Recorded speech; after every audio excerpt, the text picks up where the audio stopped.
Sim!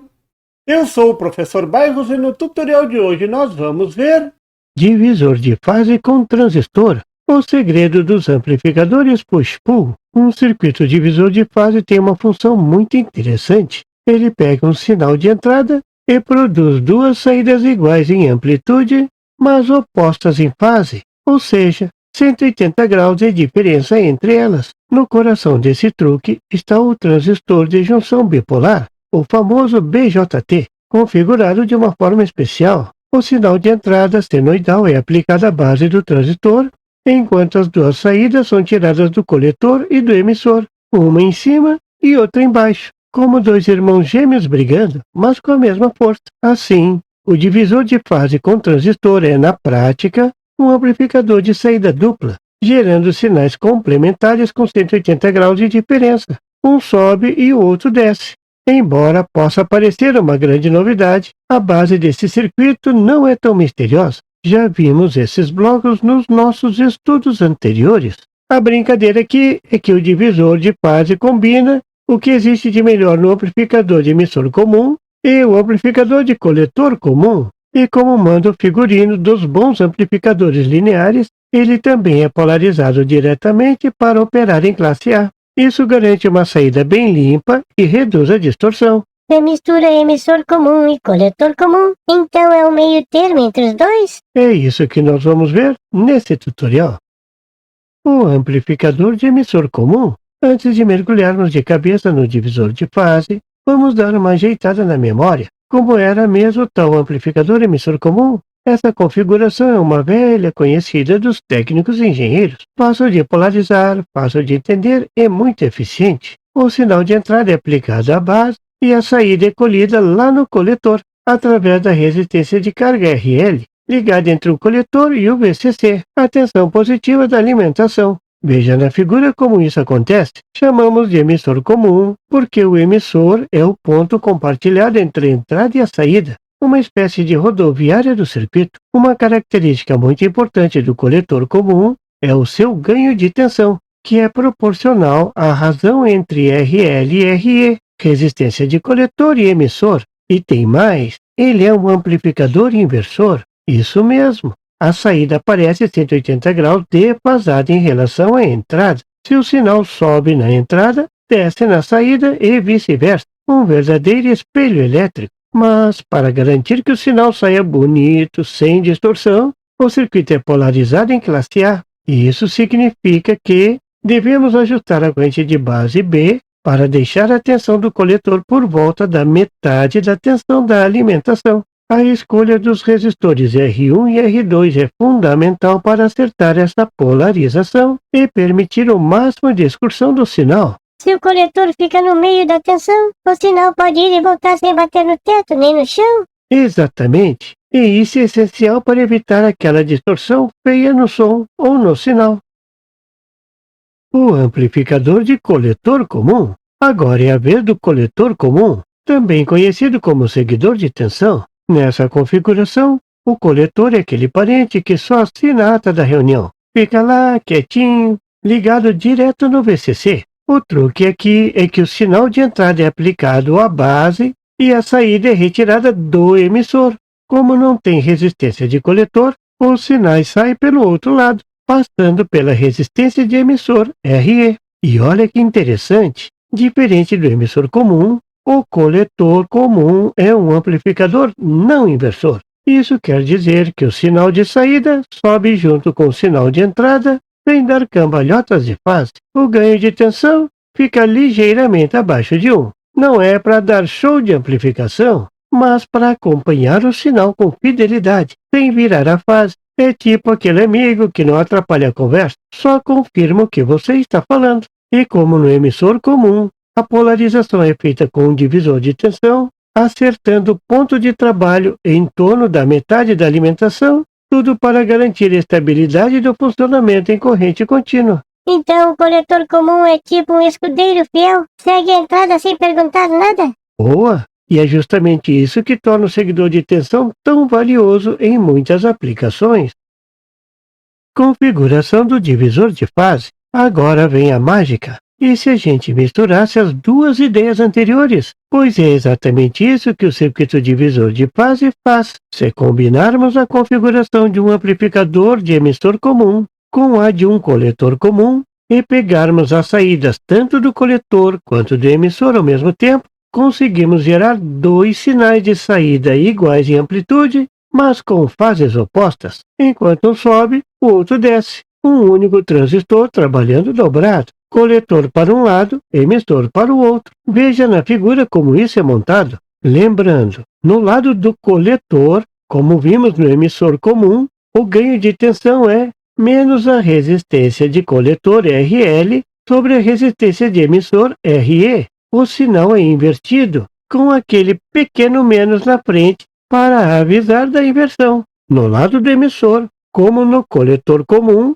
o ganho é praticamente mais um, sem inversão. Agora aqui tem um truque de mestre. Se escolhermos o valor da resistência de coletor RL igual ao do emissor RE, o ganho de tensão do coletor fica igual a menos 1, ou seja, exatamente o inverso do emissor, que já tem o ganho próximo de mais 1. Resultado? Sinais de mesma amplitude, mas defasados de 180 graus. Essa característica torna o divisor de fase com transistor perfeito para aplicações como entradas complementares de amplificadores push-pull, como por exemplo o classe AB, onde precisamos de dois sinais opostos, mas iguais. Mas atenção, para funcionar bem, o circuito precisa ser muito bem polarizado. A rede de resistências que forma o divisor de tensão tem que garantir uma operação em corrente contínua e estável para que a oscilação das tensões de coletor e emissor fique bem quietinha. Se as resistências de coletor e emissor forem iguais, é como se um lado fosse o espelho exato do outro. É isso mesmo. Um sobe, outro desce, mas com a mesma elegância técnica.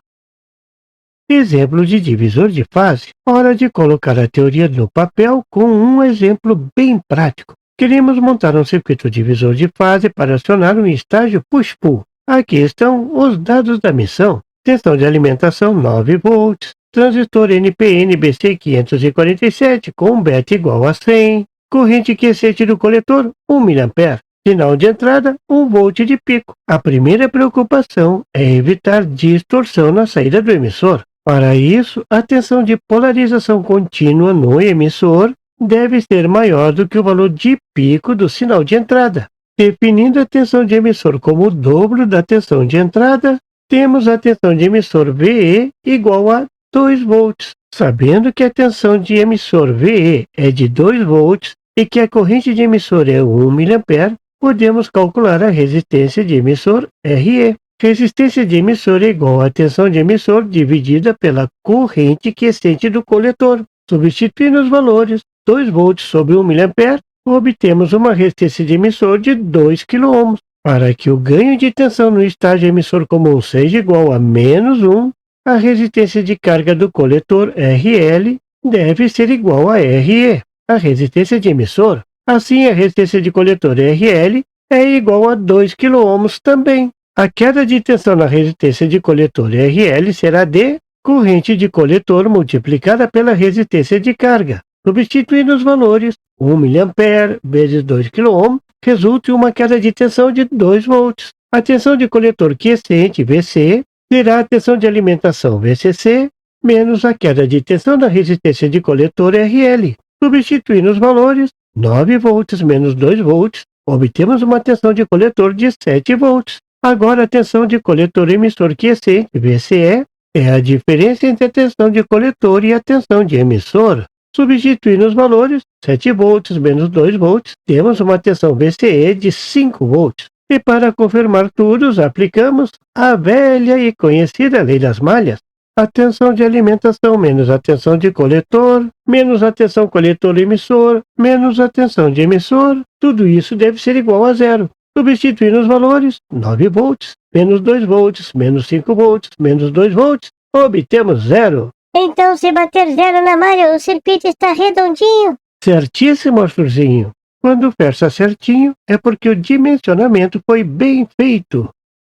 Corrente de base e dimensionamento do divisor. Agora que definimos a resistência de emissor RE e a de coletor RL, precisamos calcular a corrente de base e dimensionar corretamente o divisor de tensão para polarizar o transistor. Sabemos que o ganho de corrente contínua beta do transistor é igual a 100. A corrente de base IB é a corrente de coletor dividida pelo ganho beta. Substituindo os valores, 1 mA dividido por 100 resulta em uma corrente de base de 0,01 mA. Uma boa prática de projeto, a corrente que passa pela resistência R2, base terra, do divisor de tensão deve ser cerca de 10 vezes a corrente de base. Assim, a corrente de polarização através de R2 será de 10 vezes 0,01 mA, resultando em 0,1 mA. Essa é uma forma diferente de aplicar a regra dos 10%.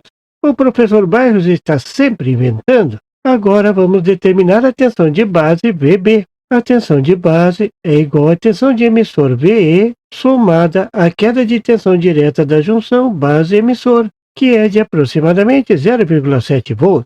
Somando 2 volts mais 0,7 volts, temos uma tensão de base VB de 2,7 volts. Com isso, o valor da resistência R2 pode ser calculada dividindo a tensão de base pela corrente de polarização. Substituindo os valores, 2,7 volts dividido por 0,1 mA resulta em 27 kΩ. Agora precisamos calcular a resistência R1. Sabemos que pela resistência R1 passa a corrente de polarização da resistência R2 de 0,1 mA mais 0,01 mA da corrente de base, totalizando 0,11 mA. A resistência R1 será então a diferença entre a tensão de alimentação e a tensão de base dividida pela corrente na resistência R1. Substituindo os valores, 9 volts menos 2,7 volts sobre 0,11 mA resulta em aproximadamente 57,3 kΩ. Então a chave é fazer a corrente do divisor de tensão ser bem maior que a corrente de base? Exatamente, Arthurzinho. Assim a base não atrapalha o divisor e a polarização fica estável. Montagem do circuito final. Com todos os cálculos feitos, vamos agora organizar os valores para montar o nosso circuito divisor de fase. As resistências de carga e emissor serão ambas de 2 kΩ, garantindo o ganho de unidade em módulo e a defasagem de 180 graus. A rede divisora de tensão para polarizar a base é formada pelas resistências R1 de 57,3 kΩ e R2 de 27 kΩ. Veja na figura o circuito finalizado, montado com os valores que calculamos. Com essa configuração, conseguimos gerar duas saídas. Uma saída no emissor, que não é invertida em relação ao sinal de entrada, uma saída no coletor, que é invertida em 180 graus. Ambas as saídas terão aproximadamente a mesma amplitude. E isso é perfeito para acionar estágios de amplificação push-pull ou circuitos totem-pole. Esse circuito entrega dois sinais gêmeos, mas um de cabeça para baixo. É isso mesmo. Dois irmãos gêmeos brincando numa gangorra. Um sobe enquanto o outro desce. Exemplo do push-pull com divisor de fase. Agora que temos duas saídas defasadas de 180 graus, podemos aplicá-las a um circuito push-pull típico para ver a mágica acontecendo. No semiciclo negativo do sinal de entrada, o transistor superior Q2 é polarizado diretamente e conduz, enquanto o transistor inferior Q3 fica desligado. Assim, a metade negativa da forma de onda é entregue ao resistor de carga RL. No semiciclo positivo da entrada, a situação se inverte. O transistor inferior Q3 é quem conduz, enquanto o Q2 permanece desligado. A metade positiva da onda é então passada para o resistor de carga RL. Em resumo, a qualquer instante, só um transistor conduz. Eles revezam a tarefa de empurrar a corrente para o resistor de carga, de acordo com a fase do sinal. E o mais bonito, como os dois transistores conduzem apenas metade da onda cada um, o sistema fica muito mais eficiente que um amplificador classe A tradicional. A resistência de carga RL fica com uma tensão de polarização contínua centrada entre as tensões de coletor VC e de emissor VE do circuito divisor de fase. A resistência R5 é usada como limitador de corrente. garantindo que o circuito não exagere no consumo. Então no push-pull cada transistor só trabalha metade do tempo para não ficar cansado? Exatamente. Um descansa enquanto o outro sua a camisa. E juntos entregam uma onda completa com eficiência. Resumindo, vimos que ao combinar um circuito de emissor comum com um de coletor comum, criamos um novo tipo de circuito, o divisor de fase. Esse circuito gera dois sinais com a mesma amplitude, mas defasados de 180 graus entre si. Existem diversas maneiras de construir divisores de fase, como usando amplificadores diferenciais ou amplificadores operacionais, mas o método usando um único transistor é, de longe, o mais simples de montar e de entender. O circuito divisor de fase com transistor único é projetado para operar como um amplificador classe A. As duas saídas complementares são obtidas diretamente dos terminais do transistor. Do coletor sai o sinal invertido. Do emissor sai o sinal não invertido. Para garantir que o comportamento seja ideal, o circuito é ajustado para que o ganho de cada saída seja de 1, ou seja, ganho unitário. Então, se acertarmos a polarização e o ganho, o circuito entrega dois sinais certinhos, sem dor de cabeça? Exatamente, Arthurzinho. Tudo depende de montar com carinho e respeito as condições de operação. Conclusão. Nesse tutorial vimos que, ao juntar um circuito de emissor comum com um de coletor comum, criamos um divisor de fase bem interessante usando apenas um transistor. Esse circuito não é simplesmente um amplificador na configuração emissor comum, nem um amplificador na configuração coletor comum, mas sim uma nova configuração capaz de gerar duas tensões de mesma amplitude, só que em fases opostas. O divisor de fase com transistor único é extremamente útil para acionar amplificadores push-pull ou amplificadores classe AB, transformadores com derivação central para inversores ou ainda saídas do tipo totem pole usadas no controle de motores. O truque principal está na alternância. Quando um transistor de saída está ligado, o outro está desligado, garantindo eficiência e controle na condução dos sinais. Então o divisor de fase é tipo um maestro que rege dois músicos tocando de formas opostas, mas no mesmo ritmo? Exatamente. E quando tudo está bem orquestrado, o circuito toca uma sinfonia eletrônica perfeita. Bom proveito! Por que eu devo comprar uma fonte Minipa MPS 3005B? Toda bancada de eletrônica precisa de uma fonte de tensão confiável. Ela é o coração dos seus projetos, da manutenção e dos testes do dia a dia. E quando o assunto é confiança, a Minipa é uma das marcas mais respeitadas no mercado brasileiro. A MPS 3005B entrega tensão ajustável de 0 a 30 volts e corrente até 5 A, com um controle fino e estável. E o melhor, o ajuste é simples e direto, é só girar o botão. Ela possui alta estabilidade e baixo RIP, algo fundamental para não mascarar defeitos nem colocar seus circuitos em risco. Os displays duplos mostram tensão e corrente simultaneamente, e o sistema de proteção evita danos em caso de sobrecarga ou curto-circuito.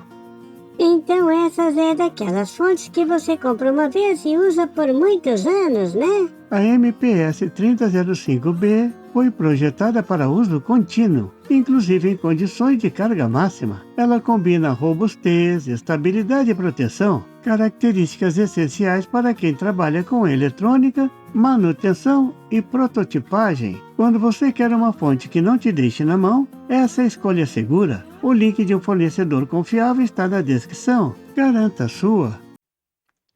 E por favor, se você não é inscrito, se inscreva e marque o sininho para receber as notificações do canal. E não esqueça de deixar aquele like e compartilhar para dar uma força ao canal do Professor Bairros. E não tem site? Tem sim, é www.bairrospd.com. Lá você encontra o PDF e tutoriais sobre esse e outros assuntos da eletrônica. E fique atento ao canal do Professor Bairros para mais tutoriais sobre eletrônica. Até lá!